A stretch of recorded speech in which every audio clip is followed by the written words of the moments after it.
La palabra que has puesto en el corazón de Luis sea eficaz y poderosa para producir aquello para lo que tú la quieres enviar en esta mañana. Abrimos nuestros corazones para recibirla, Señor, en el nombre de Jesús. Amén. Amén. Buen día. Bueno, como ya vieron el título, también la alabanza, de esto se trata, de la sangre. Y eso va a ser el protagonista de hoy, ese bichito de hoy.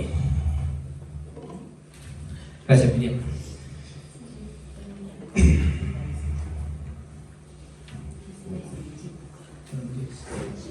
¿Es una calandria? No, es Ahora lo cuento.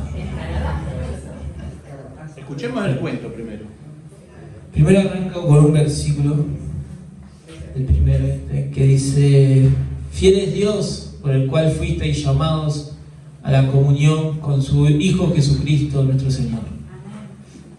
Para esto fuimos llamados, para tener comunión con el Hijo y para ser salvos a través de Él también. Y ahora el siguiente versículo que me llamó mucho la atención. Este Salmos 22:6, que dice, Salmo de David, dice: más yo soy gusano y no hombre, oprobio de los hombres y despreciado del pueblo. Al principio, cuando lees esto, dice gusano, nosotros, ¿a qué nos imaginamos? Gusano, una larva, todo eso. Pero investigué esto y lo vi, y hay un mensaje muy lindo a través de ese versículo. Y dice: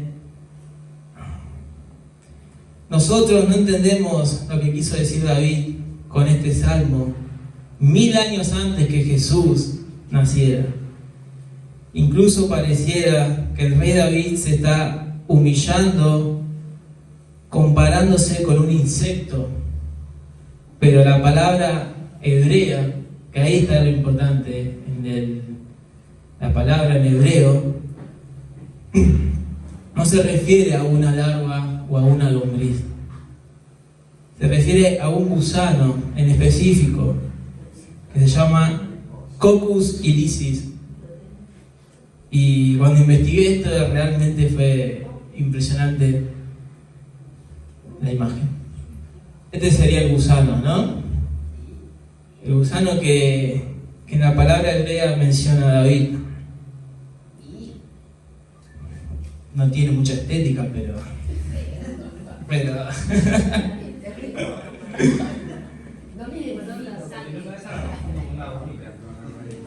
es un gusano de color carmesí.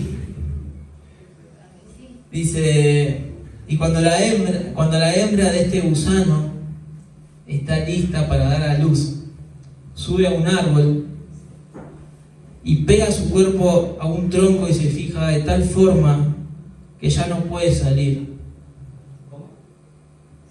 La hembra, cuando sube al árbol para dar a luz, se pega en la madera y queda fija ahí. Claramente. Déjenme, estamos ansiosos.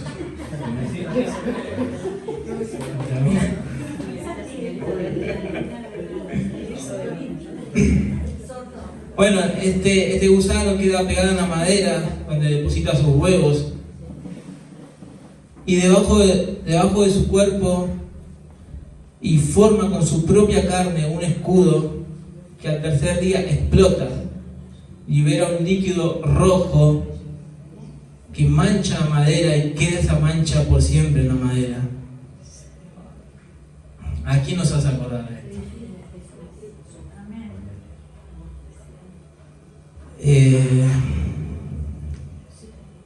Acá escribí, dice que mancha la madera para siempre hasta que ese líquido tan rojo entra en contacto con el sol y surge una reacción química que ese líquido tan rojo ahora se vuelve blanco como la nieve.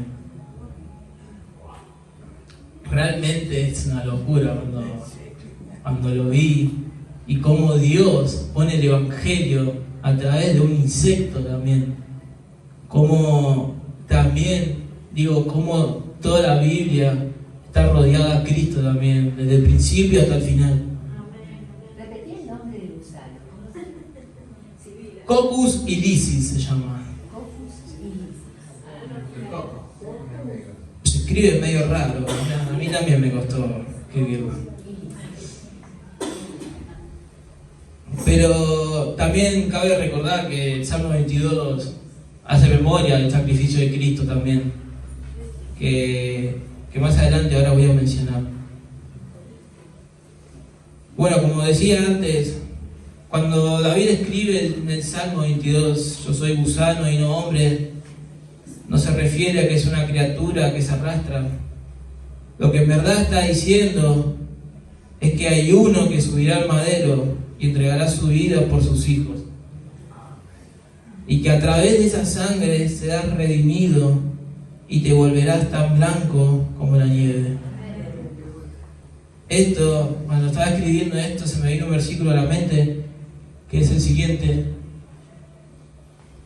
Ahí queda en blanco. Olvidé de mencionar.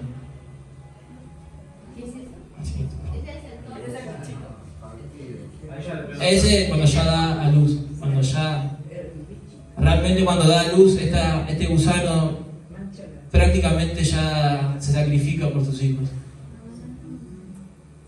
Y esos chiquititos son todos los gusanitos que nacen. Claro. Ese somos nosotros. ¿Y eso blanco, el gusano muerto? Sí. No estoy entendiendo. Es la Parece un Es caracol. el gusano. Es el líquido rojo que con el sol se convirtió en blanco. Es el gusano que queda blanco después de dar a luz. Bueno, todo esto se me vino este versículo a la mente, que está en Isaías 1:18, dice: venid luego, dice Jehová, y estemos a cuenta. Si vuestros pecados fueren como la grana, como la nieve serán emblanquecidos. Si fueren rojos como el carmesí, vendrán a ser como blanca lana. Y realmente vemos todo el proceso que hace este gusano, y es el mismo proceso que hace Dios con nosotros, que aunque tengamos nuestros pecados más rojos que el carmesí, Él nos limpiará y nos va a hacer más blanco que la nieve. Y como dije antes, realmente es una locura cómo Dios, a través de tantas cosas que nosotros ni siquiera sabemos, o tal vez de la palabra que esconde cada misterio, realmente todo rodea a Cristo. Todo rodea a Cristo. Es el texto de David escrito 1000 años antes que Cristo. Jesús fue realmente una profecía mesiánica la que dijo David, que usa el siglo de la vida de un insecto en específico para mostrar, profetizar cómo sería la ejecución de aquel que entregaría la vida por nosotros.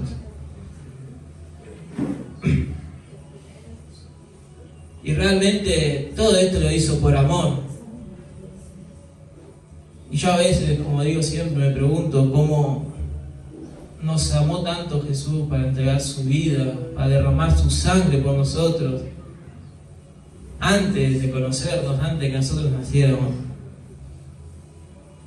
Y digo, y en su palabra dice Jesús que nosotros somos lo que Dios le entregó a Él, para que Él sea nuestro pastor. Y acá noté, dice, por amor a nosotros, donde redimiría a la humanidad con total certeza. Esto es una de las correspondencias más increíbles que he encontrado e investigado también. Lo increíble que es Dios para utilizar todo esto para explicar y profetizar el sacrificio de Jesucristo. Y termino con esta investigación, una conclusión que digo, por más que nosotros hayamos cometido errores, que no somos perfectos, que a veces el pecado nos domina. El Señor siempre renueva nuestras fuerzas, renueva nuestra alma, renueva nuestro espíritu y nos limpia y quedamos blancos como la nieve también. Yo sé que a veces cuando nos equivocamos sentimos vergüenza, nos alejamos, no oramos también, ¿no? Pero ahí está la respuesta. Ahí está la respuesta que nos da Dios. La cruz de Jesús. Es ese el camino que debemos tomar.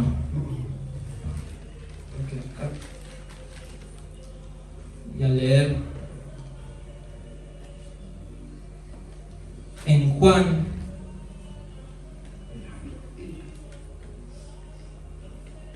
capítulo 19 de Juan, que se trata de la crucifixión y muerte de Jesús, que realmente no iba a leer esto, pero lo leí y tenía que compartir.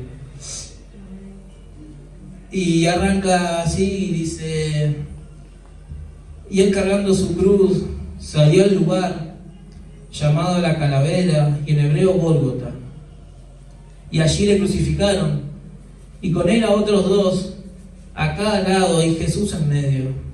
Escribió también Pilato un título que puso sobre la cruz, el cual decía: Jesús Nazareno, Rey de los Judíos. Y muchos de los judíos leyeron este título porque el lugar donde Jesús fue crucificado estaba cerca de la ciudad y el título estaba escrito en hebreo, en griego y en latín. Dijeron a Pilato los principales sacerdotes de los judíos: no escribas Rey de los Judíos, sino él dijo: soy Rey de los Judíos. Respondió Pilato: lo que he escrito, he escrito. Cuando los soldados hubieron sacrificado a Jesús, tomaron sus vestidos e hicieron 4 partes, una para cada soldado. Tomaron también su túnica, lo cual era sin costura, de un solo tejido de arriba a abajo. Entonces dijeron entre sí: no la apartamos y no echemos suerte sobre ella, a ver de quién será. Esto es para que se cumpliese la escritura que dice: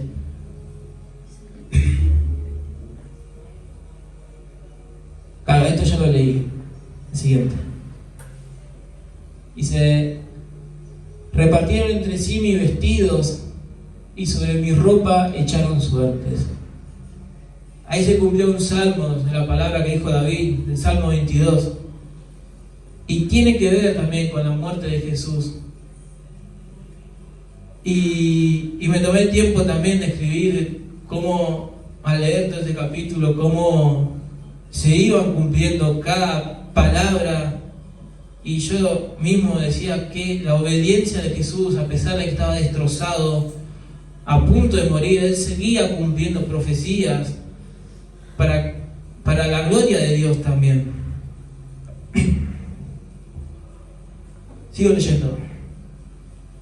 Bueno, sigo lo que le sigue el versículo que se cumple esta palabra, que dice: repartieron entre sí mis vestidos y sobre mi ropa echaron suertes. Y sigue diciendo: y así lo hicieron los soldados. Estaban junto a la cruz de Jesús, su madre y la hermana de su madre María, mujer de Cleofás, y María Magdalena. Cuando vio Jesús a su madre y al discípulo a quien él amaba, que estaba presente, dijo a su madre: mujer, he ahí tu hijo. El otro día siempre me pregunto por qué a Juan, en el libro de Juan, siempre escribe el discípulo que él amaba. Y realmente yo decía: bueno, será porque fue el único discípulo que estuvo en la muerte de Jesús. Y después Santi me había dicho una explicación de por qué se sentía él amado, ¿no? Porque que decía que era el discípulo más amado, porque él se sentía realmente amado por Jesús, por Dios, que eso es lo que debemos hacer nosotros, sentirnos que realmente nos ama, que no nos despreciemos a nosotros mismos, que sintamos ese amor que Dios nos da. Y sigue así diciendo: mujer, he ahí tu hijo. Después dijo al discípulo: he ahí tu madre. Y desde aquella hora el discípulo la recibió en su casa.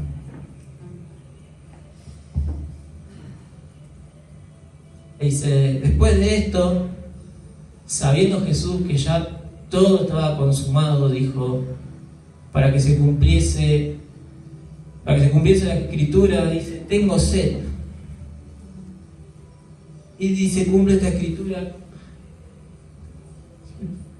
de este Salmos, como también el Salmos, como David, como habla de la muerte de Jesús, de lo que se estaba por venir también.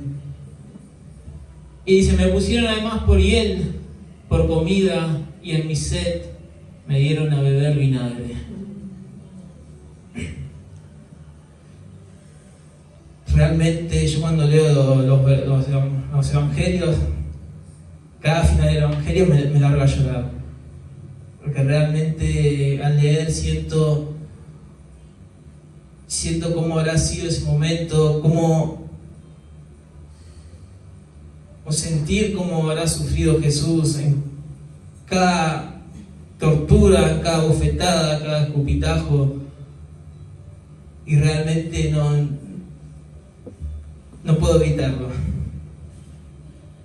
Y sigue: y estaba allí una vasija llena de vinagre. Entonces ellos empaparon en vinagre una esponja y poniéndola en un hisopo se la acercaron a la boca. Cuando Jesús hubo tomado el vinagre, dijo: consumado es, y habiendo inclinado la cabeza, entregó el espíritu. Para el siguiente dice, el siguiente título a continuación de esto dice: el costado de Jesús traspasado. Entonces los judíos, por cuanto era la preparación de la Pascua, a fin de que los cuerpos no quedasen en la cruz en el día de reposo, pues aquel día de reposo era de gran solemnidad, rogaron a Pilato que se le quebrasen las piernas y fuesen quitados de allí. Vinieron por los soldados y quebraron las piernas al primero y asimismo al otro, que había sido crucificado con él. Más cuando llegaron a Jesús, como le vieron ya muerto, no le quebraron las piernas. Pero uno de los soldados le abrió el costado con una lanza y al instante salió sangre y agua. Y el que vio da testimonio, y su testimonio es verdadero, y él sabe que dice verdad, para que vosotros también creáis. Porque estas cosas sucedieron para que se cumpliesen en Escritura. También sigue cumpliendo Escritura Jesús. Y la Escritura que cumplió dice: no será quebrado hueso suyo. Y hay 3 versículos relacionados con que no iban a quebrar los huesos de él. Primero está en Éxodo 12:46, que dice: en cada casa se comerá un solo cordero de Pascua. No saquen nada de la carne fuera de la casa, ni quiebren ninguno de los huesos. Digo, ¿cómo ya Moisés mencionaba a Jesús a través de esto? Y fue el comienzo de todas las leyes del pueblo judío también, y es increíble, realmente me asombra, me siguen asombrando cada vez que leo la Biblia. El siguiente, en Números 9:12, que también lo habla Moisés, que dice: no dejarán del animal sacrificado para la mañana, ni quebrarán hueso de él. Conforme a todos los ritos de la Pascua la celebrarán.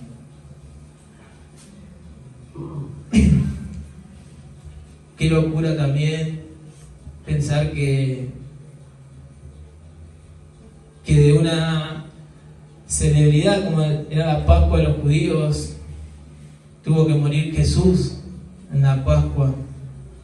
como todo está relacionado a que Él iba a ser el Cordero perfecto, sin mancha, que Él iba a dar la vida por nosotros. Y el último también, en el Salmo 34:20, Él guarda todos sus huesos, ni uno de ellos será quebrantado. Como su nombre, jamás será quebrantado su nombre. Y al siguiente de haberse cumplido esa escritura, también hay otra que dice, y también otra escritura dice, mirarán al que traspasaron.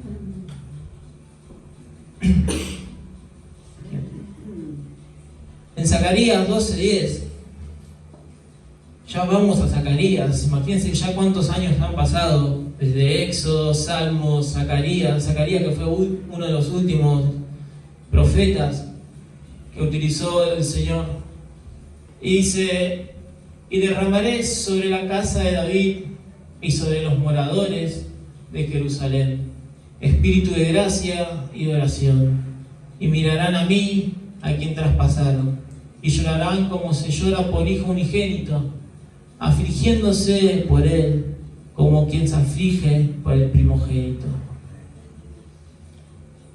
Y al otro también, en Apocalipsis ya, dice, he aquí que viene con las nubes, y todo ojo le verá, y los que les traspasaron, y todos los linajes de la tierra harán lamentación por él. Sí, amén. Wow. Realmente la muerte y la crucifixión de Jesús para mí es algo que me emociona realmente, que me da sensibilidad también, pero también me da victoria. La victoria porque si no fuera por esa muerte hoy no estaremos aquí alabándole, cantándole, y si no fuera por su muerte Él no hubiese demostrado su amor hacia nosotros. Y sigue el capítulo, dice, Jesús es sepultado. Dice, después de todo esto, José de Arimatea, que era discípulo de Jesús, pero secretamente por miedo de los judíos, rogó a Pilato que le permitiese llevarse el cuerpo de Jesús. Y Pilatos se lo concedió. Entonces vino y se llevó el cuerpo de Jesús. También Nicodemo estaba, el que antes había visitado a Jesús de noche. Vino trayendo un compuesto de mirra y de aloes, como de 100 libras. Tomaron pues el cuerpo de Jesús y lo envolvieron en lienzos con especias aromáticas, según es costumbre sepultar entre los judíos. En el lugar donde había sido crucificado había un huerto, y en el huerto del sepulcro, un sepulcro nuevo, en el cual aún no había sido puesto ninguno. Allí fue por causa de la preparación de la Pascua de los judíos, y porque aquel sepulcro estaba cerca, pusieron a Jesús. Y sigo, y esta sería casi la última parte, que para mí pasa un momento de tristeza después de la muerte de Jesús y después a la resurrección, que es la parte más importante de lo que dijo Él. Y también tiene que ver con lo que había dicho antes, que al tercer día iba a resucitar. Dice, el primer día de la semana, María Magdalena fue de mañana, siendo aún oscuro, al sepulcro, y vio quitada la piedra del sepulcro. Entonces corrió y fue Simón Pedro y al otro discípulo, aquel, el que amaba a Jesús, y les dijo, se han llevado del sepulcro al Señor, y no sabemos dónde le han puesto. Y salieron Pedro y el otro discípulo, y fueron al sepulcro. Corrían los dos juntos, pero el otro discípulo corrió más aprisa que Pedro, y llegó primero al sepulcro. Y bajándose a mirar, vio los lienzos puestos allí, pero no entró. Luego llegó Simón Pedro tras él, y entró en el sepulcro y vio los lienzos puestos allí, y él y el sudario que había estado sobre la cabeza de Jesús, no puesto con los lienzos, sino enrollado en un lugar aparte. Entonces entró también el otro discípulo que había venido primero al sepulcro y vio y creyó, porque aún no habían entendido la Escritura, que era necesario que Él resucitase a los muertos, y volvieron los discípulos a los suyos. Que también hay que ponerse en lugar de los discípulos.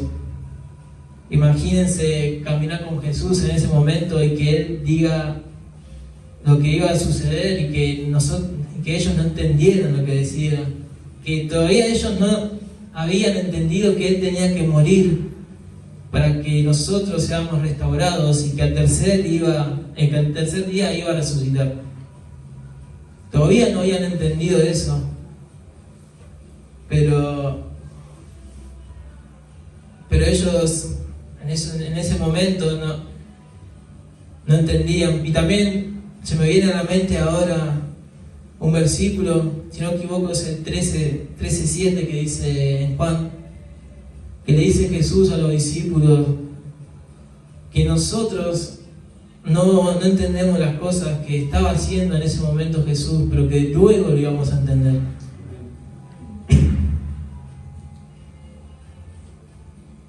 Ahora sigue en el capítulo 20:11, que dice el título, que aparece, Jesús aparece a María Magdalena.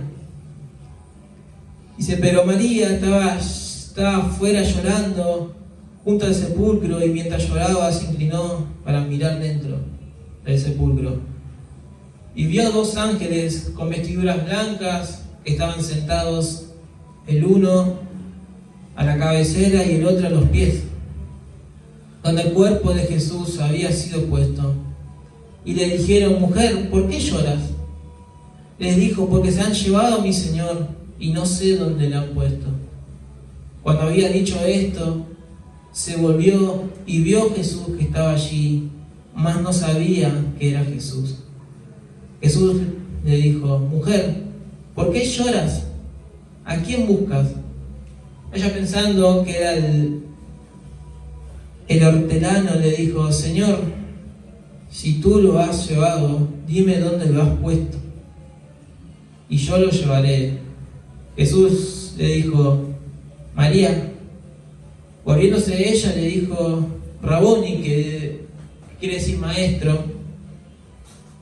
Jesús le dijo, no me toques, porque aún no he subido a mi Padre, más ve a mis hermanos y diles, solo a mi Padre y a vuestro Padre, a mi Dios y a vuestro Dios. Y fue entonces María Magdalena para darle a los discípulos las nuevas que había visto al Señor y que Él le había dicho estas cosas. Imagínense estar en lugar de María y vivir todo eso, verlo a Jesús después de que haya sido crucificado. Realmente impresionante. Y sigue, dice, Jesús se le aparece a los discípulos. Cuando llegó la noche de aquel mismo día, el primero de la semana, estando las puertas cerradas en el lugar donde los discípulos estaban reunidos, por miedo de los judíos, vino Jesús y puesto en medio les dijo, paz a vosotros.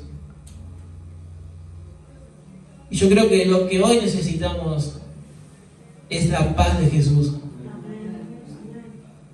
Porque hoy vivimos momentos complicados, tribulaciones, ansiedades, tristezas también, ¿no?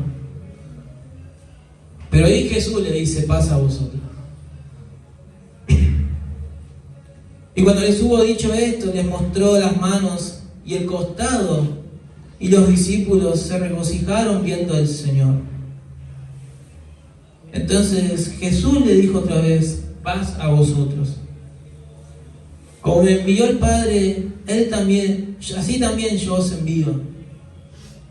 Habiendo dicho esto, sopló y les dijo, recibid el Espíritu Santo, que es la promesa que Él nos dijo. Por eso el título le puse la sangre de Jesús y la promesa, porque esa es la promesa que nos dio Jesús, que no nos iba a dejar solo, que nos iba a dar el Espíritu Santo y Él nos iba a decir todas las cosas que necesitamos saber hoy, porque Él es el Espíritu de verdad y el Espíritu de libertad también.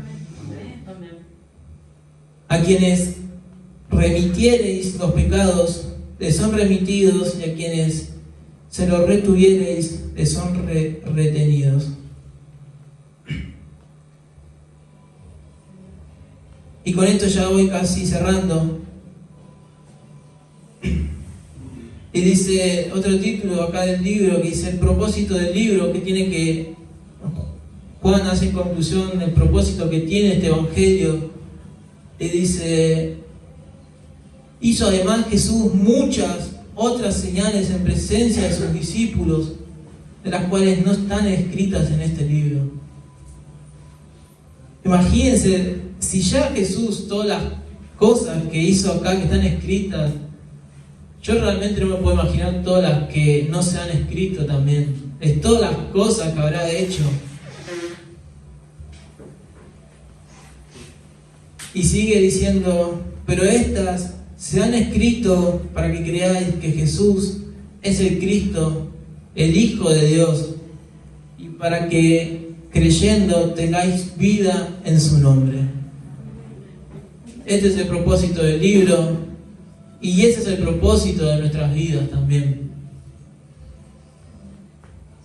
Y yo anoté también 2 versículos que están en el libro de Hebreos.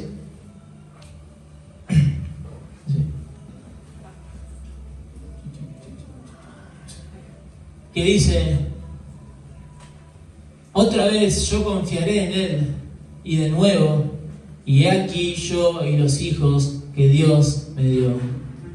Eso nos dice Jesús, que por más que fallemos, por más que cometamos errores, Él nos dice esto: yo confiaré en Él, y de nuevo, y aquí yo y los hijos que Dios me dio. Él va a confiar en nosotros, siempre va a confiar en nosotros, y siempre renueva su amor, nuestra misericordia también. Y eso debemos saber nosotros, que Él confía en nosotros, que por eso nos eligió y que por eso Dios nos entregó a Jesús. Y cierro con este versículo, que debemos saber que Jesucristo es el mismo ayer, hoy y por los siglos. Amén. Amén. Amén.